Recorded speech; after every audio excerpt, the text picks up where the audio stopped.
Just for the glue system.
The waiata that I would like to sing now, it's to do with Amapō. So I'm going to sing it, and they're going to try some of the words as well. Ngā taonga o tōku ngā hoi, ki tōku no ka puna e. E hoka puna kori kori, hea hara. Ko te mea nui, ko te aloha, ko wara e patu tapu o ka puna. Kia api api mai ka puna puna koi koi e. Join me, you know the words. The first breath into my heart is our little Tamariki. E hoka puna kori kori, hei aha, hei aha. The greatest thing I've ever been to Adona. So don't stress now, little hoka puna. Just love me with that little hoka puna. E paki paki mai, hey.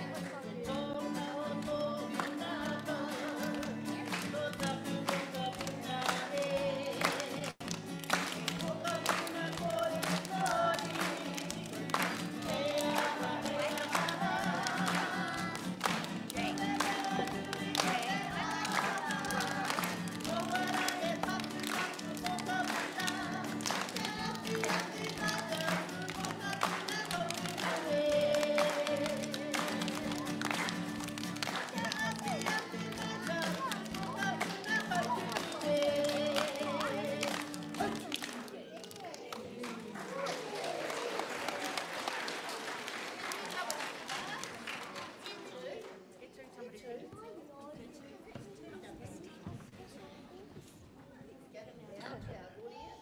Ho mai te pakipaki mō ngā puawai o Taranaki!